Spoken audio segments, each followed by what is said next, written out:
Assalamualaikum warahmatullahi wabarakatuh. Terima kasih saya ucapkan kepada Profesor Dr. Haji Soeharto, SHMA, selaku pembimbing pertama, dan Bapak Ersi Sisdianto, MAK, selaku pembimbing kedua. Dalam kesempatan ini, saya akan mempresentasikan proposal skripsi saya yang berjudul Pengaruh Reputasi Underwriter, Debt to Equity Ratio, dan Penggunaan Dana Initial Public Offering Investasi terhadap Underpricing Saham Syariah pada Perusahaan Bursa Efek Indonesia tahun 2016 sampai 2020 dalam perspektif ekonomi Islam. Sebelum melanjutkan ke proposal skripsi, izinkan saya untuk memperkenalkan diri. Nama saya Mega Ambarwati, NPM 1851020069, Program Studi Perbankan Syariah. Latar belakang masalah. Salah satu alternatif pendanaan dari eksternal perusahaan adalah melalui mekanisme penyertaan yang umumnya dilakukan dengan menjual saham perusahaan kepada masyarakat atau sering dikenal dengan istilah go public. Kegiatan perusahaan untuk menjual sahamnya kepada publik melalui pasar modal untuk pertama kalinya disebut sebagai penawaran umum perdana atau initial public offering, dan saham dapat diperjualbelikan pada pasar sekunder di bursa efek.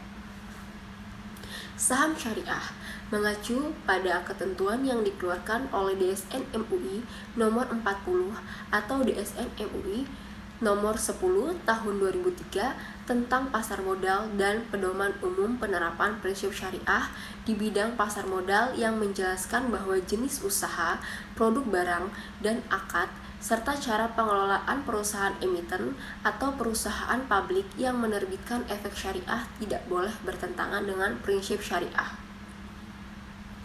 Initial Public Offering atau IPO atau penerapan umum perdana adalah tempat atau sarana bagi perusahaan yang pertama kali menawarkan saham atau obligasi ke masyarakat umum. Di pasar perdana atau IPO, harga saham lebih rendah dibandingkan dengan di pasar sekunder pada hari pertama, maka akan terjadi fenomena harga rendah di pasar penawaran perdana yang disebut dengan istilah underpricing. Apabila sebaliknya, maka disebut dengan istilah overpricing. Fenomena underpricing lebih sering terjadi daripada overpricing oleh perusahaan-perusahaan yang melakukan penawaran perdana. Underwriter sebagai pihak yang lebih sering berhubungan dengan kondisi pasar memiliki kelebihan informasi dibandingkan dengan emiten yang merupakan pendatang baru yang belum mengetahui bagaimana kondisi pasar yang sebenarnya. Maka, underwriter menggunakan ketidaktahuan emiten untuk minimalkan resiko penjaminan yang menjadi tanggung jawabnya dengan menentukan harga saham yang relatif dan dapat diterima oleh para investor. Dengan adanya perbedaan kepentingan tersebut, kondisi asimetri informasi seperti ini yang menyebabkan terjadinya underpricing.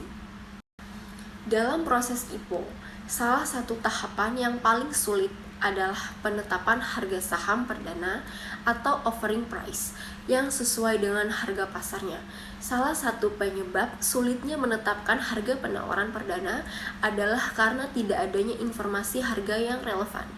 Hal ini terjadi karena sebelum pelaksanaan penawaran perdana, saham perusahaan belum pernah diperdagangkan sehingga kesulitan untuk menilai dan menentukan harga yang wajar. Harga saham pada pasar perdana ditentukan oleh kesepakatan antara perusahaan emiten dengan penjamin emisi saham atau underwriter yang telah ditunjuk oleh perusahaan emiten. Sedangkan harga saham pada pasar sekunder ditentukan oleh mekanisme pasar atau demand dan supply. Walaupun underwriter dan emiten telah menentukan harga saham perdana, namun keduanya mempunyai kepentingan yang berbeda. Sebagai pihak yang membutuhkan dana, emiten menginginkan harga saham perdana yang tinggi, karena dengan harga saham yang tinggi, maka emiten mendapatkan tambahan modal yang maksimal untuk mengembangkan usahanya. Di lain pihak, Underwriter menginginkan harga saham yang rendah karena jika underwriter tidak dapat menjual semua saham, maka underwriter akan membeli semua efek yang tidak terjual. Oleh karena itu, underwriter akan berusaha menurunkan harga saham tersebut dengan memanfaatkan ketidaktahuan emiten tentang kondisi pasar. Masalah inilah yang sering ditimbulkan dari kegiatan IPO adalah terjadinya underpricing. Fenomena underpricing ini merupakan gejala-gejala umum yang terjadi pada saat perusahaan melakukan penawaran umum saham perdana di pasar modal, di mana harga saham yang ditawarkan pada pasar perdana lebih rendah dibandingkan dengan harga saham setelah diperdagangkan di pasar sekunder. Rumusan masalah. Pertama, apakah reputasi underwriter berpengaruh terhadap tingkat underpricing saham dalam perspektif ekonomi Islam? 2. Apakah debt to equity ratio berpengaruh terhadap tingkat underpricing saham dalam perspektif ekonomi Islam? 3. Apakah penggunaan dana IPO investasi berpengaruh terhadap tingkat underpricing saham dalam perspektif ekonomi Islam? Kerangka teori. Dalam proses go public sebelum saham diperdagangkan di pasar sekunder, terlebih dahulu saham perusahaan yang go public dijual di pasar perdana. Harga saham yang dijual di pasar perdana saat IPO telah ditentukan terlebih dahulu atas kesepakatan antara emiten dengan underwriter. Sedangkan harga di pasar sekunder ditentukan oleh mekanisme pasar atau penawaran dan permintaan.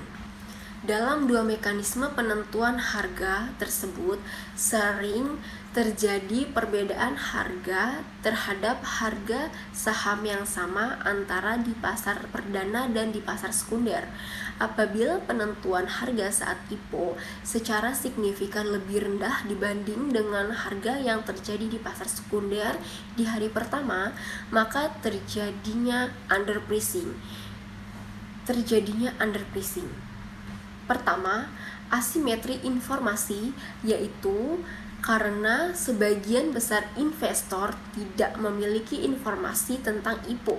2. Konflik bank investasi, yaitu bahwa investor bank mendorong perusahaan untuk menjaga harga IPO lebih rendah. 3. Tidak jelas atas permintaan publik, yaitu perusahaan atau penjamin emisi tidak memiliki gagasan yang jelas tentang permintaan saham. Selanjutnya yaitu faktor-faktor yang mempengaruhi underpricing saham. Pertama, reputasi underwriter. Underwriter merupakan perusahaan swasta atau BUMN pihak luar yang menjembatani kepentingan emiten dan investor, yakni menjadi penanggung jawab atas terjualnya efek emiten kepada investor. Masalah penetapan harga saham yang ditawarkan kepada calon pembeli merupakan pekerjaan yang tidak mudah karena rentannya kesalahan kecil yang terjadi saat IPO dapat menyebabkan kegagalan IPO. Harga jual yang terlalu mahal akan menyebabkan sekuritas tidak laku. Sebaliknya, harga yang terlalu murah akan menyebabkan perusahaan mengalami opportunity loss. 2. Debt to equity ratio. Rasio ini berguna untuk mengetahui jumlah dana yang disediakan peminjam atau kreditor dengan pemilik perusahaan atau untuk mengetahui jumlah rupiah modal sendiri yang dijadikan untuk jaminan uang.